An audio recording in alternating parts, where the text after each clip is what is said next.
Hi everyone, this is Nicholas Dubois with Hexordia, here today to introduce the Syslog monitoring tool. Now, while examiners may be used to taking a look at sysdiagnose logs from an iDevice, and that will be an actual tar archive coming from the device, as it turns out, much of the artifacts that we're looking for can actually be monitored in real time.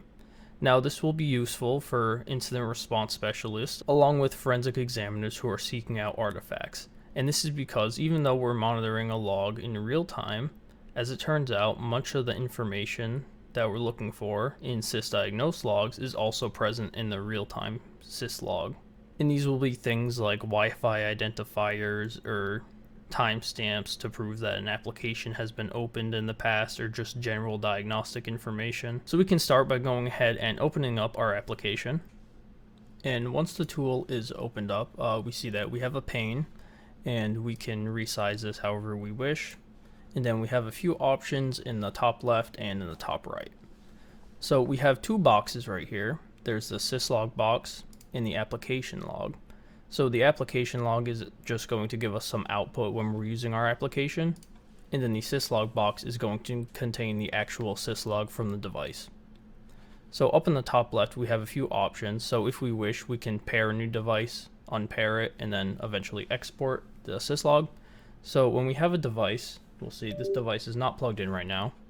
When we click on pair, if we go to the application log, we'll see that there was no device found. Now if we plug a device in, we can pair, and we'll see that since the device is still on the lock screen, it is not going to immediately pair. So what we want to do is actually unlock the device. And now we can hit pair again, and we'll see this time on the device it will issue a trust prompt, and then we can trust the PC and then hit pair one more time, and we'll see that now the device is successfully paired. Now, since this tool can only monitor one log at a time, if we have multiple devices, we want to hit this unpair button to unpair all of the devices and then repair just a single device, or else we don't know which log we're capturing, and it's best to just connect one device to the PC at a time. And now that we have a device paired, we can head over to the syslog box, and then we can use the buttons in the top right to start monitoring the log. So we'll see right now, our device is just sitting on the lock screen, and we're still getting a good amount of traffic coming from the device, even though it's just sitting on the lock screen. Now when we unlock the device and we open an app, say Safari, we will start getting a lot of traffic very quickly, and that's because Safari is actually sending data directly to our log. Now when we want, we can hit on pause, and we have all of the log that we want in this case, and then we can just hit export, and we can select a directory where we want to place the log. Now if for some reason we want to start looking at a new log, we can just hit on this clean button right here, and this will clean both the syslog and the application log boxes, and then we can start looking at a new log. Now it should be noted while looking at the log that we create, there are two timestamps.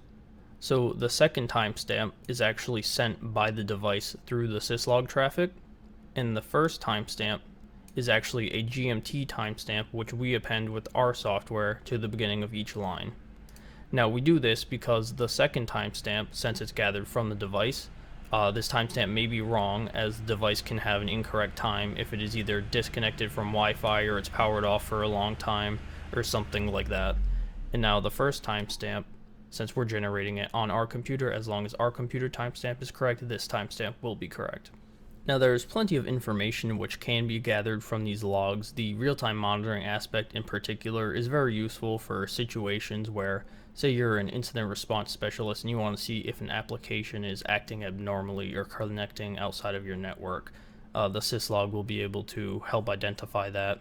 And then of course this is also useful for forensics, as you're able to parse out and get different timestamps and find maybe Wi-Fi identifiers and things along those lines, and you can help identify what the phone has done in the past. So we do offer a course relating to monitoring syslogs, how to capture them, how to handle them, how to parse them for forensics data. So we will be leaving that in the description, and along with the link to download our tool. Thank you.